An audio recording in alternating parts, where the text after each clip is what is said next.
A squared. Hey Jordan, how you going? I'm good, Jess. How are you? Yeah, I'm pretty good. Did you get up to much this week? Not really. Just hanging in there. Too many packages coming, parcel deliveries that I've lost track of what's what. Do you have anything crazy coming out? Have you tried anything on? Is it slimming? Is it good? Well, I bought this t-shirt the other day, a large, which is my size, and I fit, and it is way too snug. I tried it on and I thought, so that one is definitely getting sent back. Bit of an ISO weight, hey? Yes, definitely, Yeah, definitely. we all know the feels. What about you, Jess? Did you get up to much this week? Yeah, I moved the ping pong table into our dining room so Oh? I could challenge my housemates, but no one wants to play with me anymore. Why? Apparently, I get too competitive. Oh, okay. If anybody out there wants to come and play some ping pong, Do you think I could beat you in ping pong? I think you might have a chance, but you might be a bit slow now. You know what I'm saying? Yeah, true. Album of the week. Play that thing. Play that. Play that thing. Hey George, do you know what time it is? No, what time is it, Jess? Well, it should be album of the week time. Album of the week time. But inside of the current situation going on in the world right now, this week instead, we thought we'd bring everyone's attention to a playlist curated by Spotify called Black Australia. This playlist celebrates the music by the first Australians and covers a wide range of genres and styles. Everyone should definitely have a listen. You'll be able to find the link in our description and also on the Monash Music Society's Spotify. Today we have Dr. Robert Bell joining us. Rob was one of my teachers at Victoria University, where he coordinates the Bachelor of Music program. So, Rob, do you want to talk about some background into what you do in the industry and your career path? Hey Jess, hey Jordan. I'm currently senior lecturer and course chair for the Bachelor of Music at Victoria University, where we run a contemporary popular music degree. And so I've been an academic full-time for the last 10 years and sort of started as a sessional teacher about 20 years ago and have taught at VU, Swinburne, did a short stint at College of the Arts actually. So I've been around a little bit around the Melbourne sort of music and multimedia courses, most beginning with music technology, but then sort of branching out into composing, arranging, music history, a whole range of different things.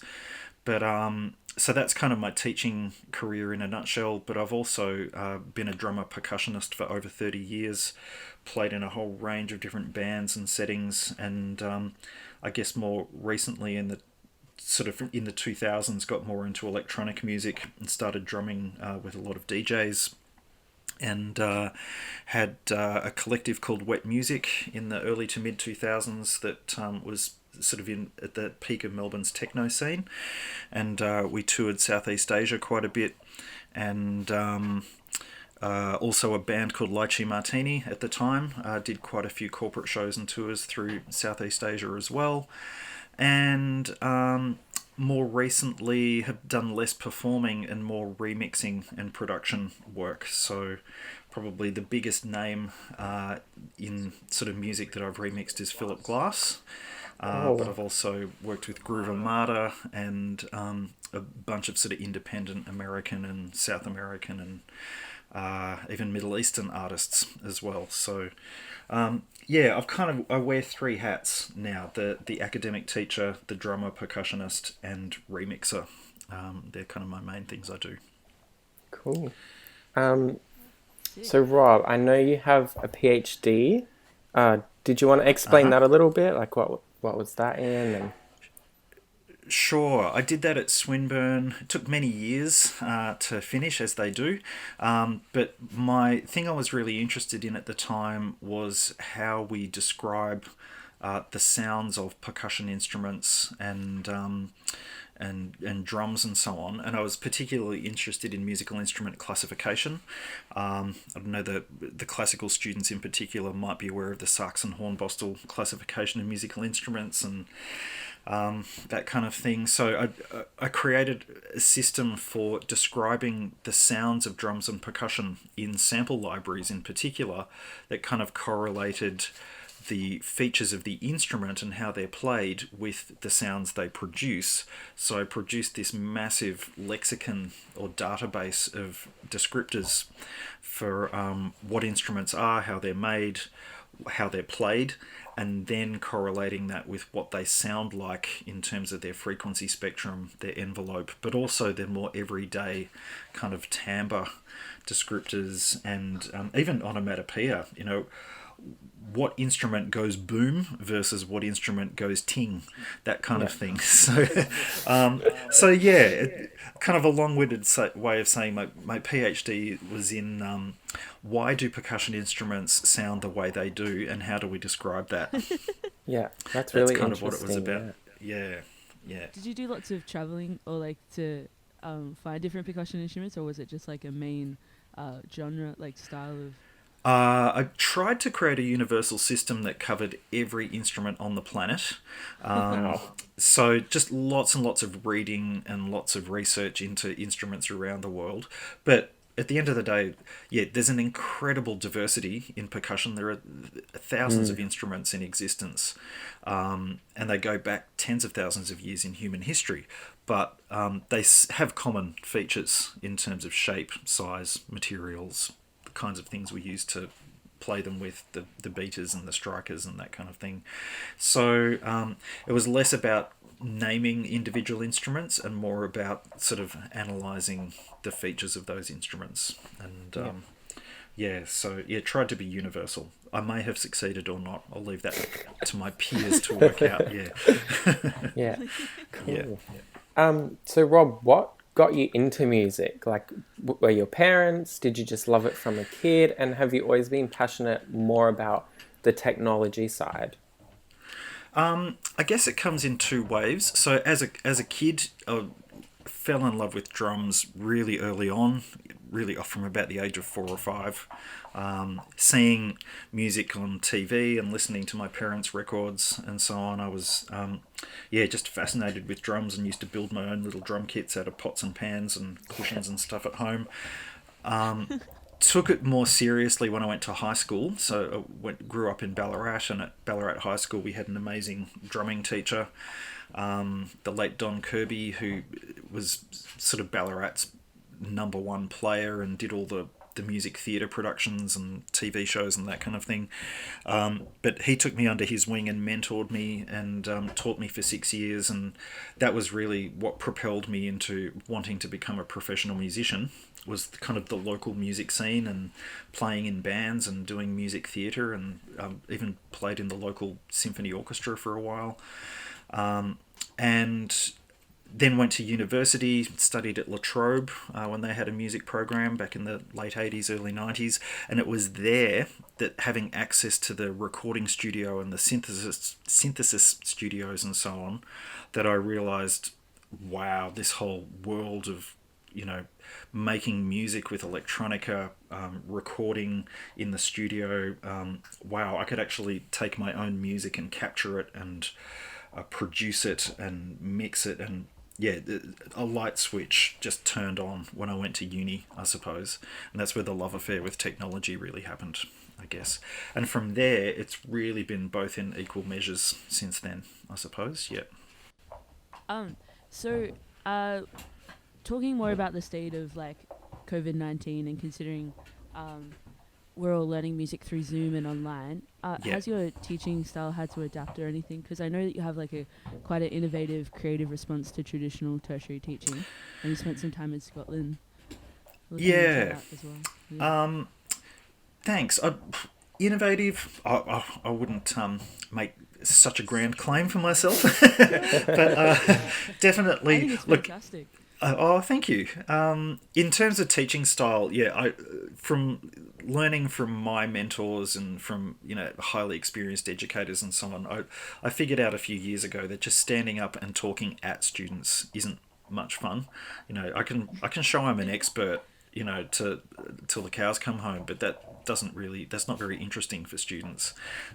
Students will learn better by doing things and by I guess I'm a big fan of project-based learning, where set yourself a big task with lots of things to do and learn how to make that happen by making it and getting advice and learning from your mistakes and so on. So I would I like to set my students the task, particularly final year, of okay, record an EP. What do you have to do to get that happening?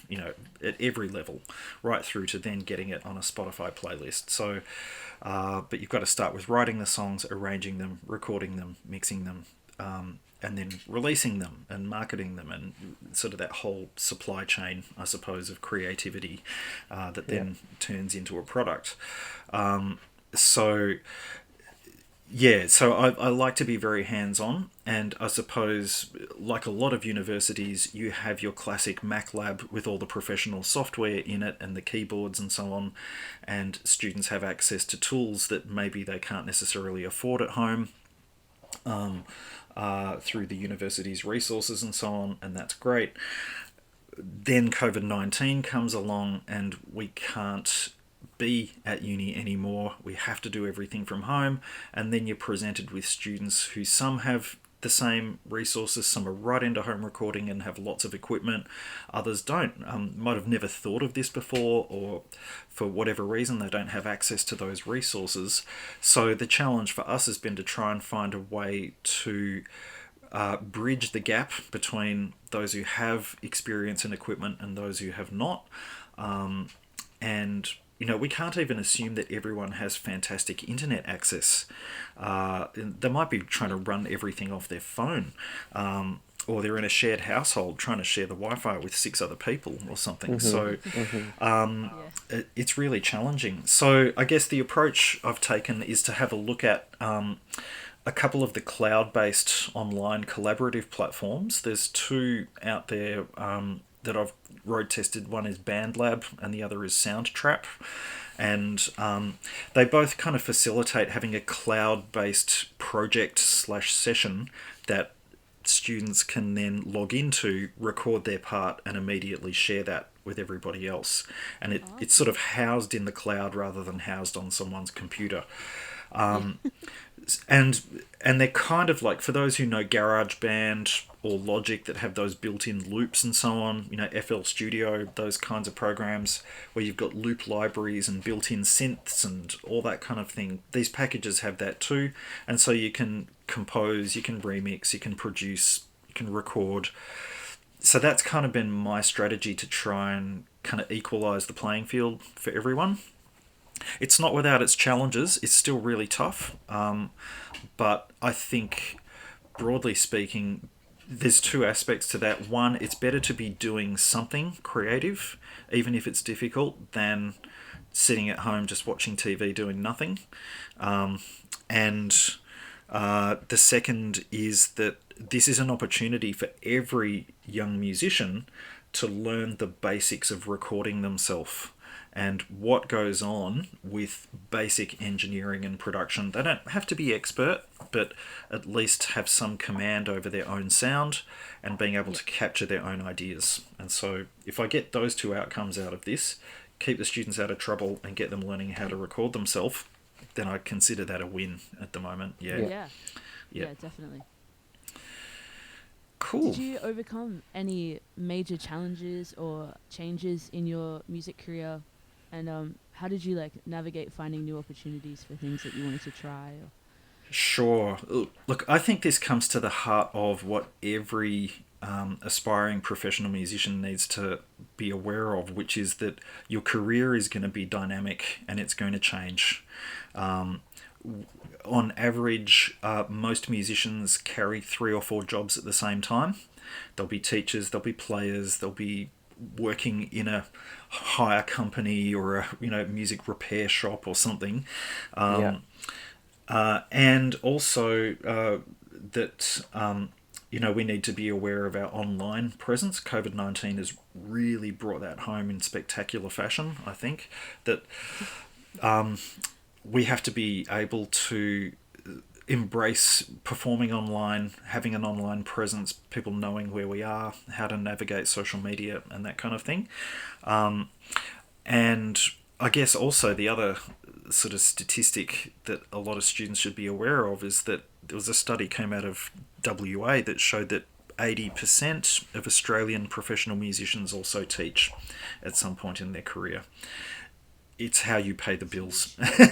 And so I think anyone who's aware of these kind of realities, that I need to be flexible, adaptable, and I need to be willing to teach at some point because that'll help pay the bills, that'll set you up. So in my own experience, I've kind of moved from one thing to the next. I've been a player and then might be asked to do some recording and production, so I'll put that hat on. A music production gig might turn into a corporate production thing where someone goes, look, I just need some spoken word voiceover recorded and edited. Okay, I'll do that because it's paying $50 an hour or whatever. I got offered a job in a music shop working at Manny's back in when it was in Collingwood many years ago, and spent 5 years working in pro audio retail, which then turned into customers asking me to come to their studio and help them set up their equipment, teach them how to use it. Then that kind of morphed into a technical support role, servicing studios around town and that kind of thing. Then someone calls me up and goes, you seem to know a bit about recording. Do you want to come and teach some recording? Okay. So it's not so much challenges that have led me to adapt, but opportunities have led me to adapt. People asking me to do things that might be out of my comfort zone or out of my sphere, but I think I can do that. Sounds interesting. It's a job. I'm building my network. Okay, I'll give that a crack. And next thing you know, you've done a dozen different jobs. Yeah. And so I've been lucky to not have a job outside the music industry for my entire life, really. Wow. Yeah, that's awesome. But it's not always playing gigs. That's the thing. And it's not always recording albums. There's lots of things you can do. Yeah. Yeah, cool. That kind of leads on to my next question. I was going to say, do you have any advice for students looking to get into the music technology side? And by the sounds of it, it's more just do what you can, like try everything and take every opportunity. Yeah, learn heaps of skills. Yeah. There is a lot of that, and I would think for the uni students, what sets uni students apart from the rest, musicians who don't undertake formal study, is you've got to take advantage of the network of people that you've got around you. It's such a rare opportunity to find yourself surrounded by similarly talented people who are all in the same place at the same time. I can't think of any other situation beyond school where you have such a ready access to a network of peers. And so take advantage of, as you hit your final years and graduate, take advantage of making work together and for each other and with each other. You've probably experienced that yourselves. I mean, I know for you, Jess, you've played with a lot of people who you've studied with, and you get gigs with the people you study with. And it's the same. My first jobs recording and producing were with fellow graduates who had my number, knew who I was, knew what I did, and they sent me work because I was there and we knew each other. So don't burn bridges. Stay friends with all of your fellow students because they're going to be your colleagues and your bandmates and your the people that you work with in the future. And as you said, Jordan, you're absolutely right. You've got to be flexible. You've got to be willing to try new things. And I think having some recording and music technology is not everyone's cup of tea, and I know that there are a lot of musicians out there who would rather just focus on singing or playing and leave that to someone else because they're not particularly technically oriented or computer savvy, or they're playing traditional music that isn't necessarily associated with high-tech kind of things. Except I would counter that by saying that, in your case, Jordan, with the classical world, classical recording, classical music was the first music genre to embrace the latest in high-resolution digital recording technologies. Yeah. you know, the first, like the audiophiles who go and record the orchestras with their incredibly expensive microphones and recording gear are doing it with classical music. So Yeah. classical hasn't been unaffected by high technology either. It just doesn't have a lot of synthesizers and editing. Yeah. Yeah. But then again, you look at neoclassical and contemporary art music and so on, and it does include electronica. It Hmm. has since, um, you know, John Cage and Pierre Schaeffer and Yeah. Xenakis Yeah. and all of those guys were doing it. So, yeah, embrace it. Be aware of it. If it's not your cup of tea, at least understand the basics, because it'll help you get along in the 21st century of professional musicianship, I think. Yeah. Yeah, like Yeah. personally, because I took this semester off performance because I have that mindset of like I don't like doing it on record. I don't want to do it like this. I want to play it live. But now after talking to you, I do have like that other point of view, especially when you said like it's better to be doing something creative than just sitting around like kind of moping about it. So yeah, it's good Sure. to get like an insider kind of view on the technology side of it. Yeah. Yeah. And it's such a accessible thing now. The Yeah, democratization of technology, I think, where for $6 you can get a program like GarageBand, or you know, yeah, free with your iPad, or you know, download it on your phone. yeah, yeah, And this, I'm recording my voice with GarageBand right now because it just works. And yeah, I've got Pro Tools and Ableton Live and a whole bunch of other software, but sometimes these tools are so easy to use and just immediate and intuitive that why not? And it yeah, it look, that's not to say to become expert and to become the best of the best, and you know, what I would consider a professional standard in music technology still takes years of training and study and practice, like becoming a great musician. But we can still all at least have a play and have fun with it and capture ourselves and capture our ideas. Definitely. Yeah. Yeah. Yeah, and it's just becoming more accessible now, programs like that. So they're just like, it's becoming easier for anybody to try and get involved. And so I think it's good that this, like, COVID has, like, set us in this direction so that more things can come out of it. Like all of the ISO jams that are happening on Yeah. Facebook and Instagram and stuff. It's fantastic. Yeah.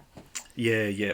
Um, I would sort of caution musicians to something that the professionals are worried about at the moment with COVID is that with the loss of live gigs comes the loss of a valid income from playing, because doing ISO jams and streaming things on Facebook and Instagram and so on doesn't necessarily generate a living for people. So yeah, on the one hand, the fact that we're connecting with our audiences, connecting with each other, and filling the internet with great music is a wonderful thing. Don't get me wrong, but for those of us who are studying and working and wanting to be working in the music industry, let's not forget that we are worth something, and that we're worth being paid for our art and being paid for our entertainment, and hopefully things just settle a little bit in terms of, you know, coming back to small gigs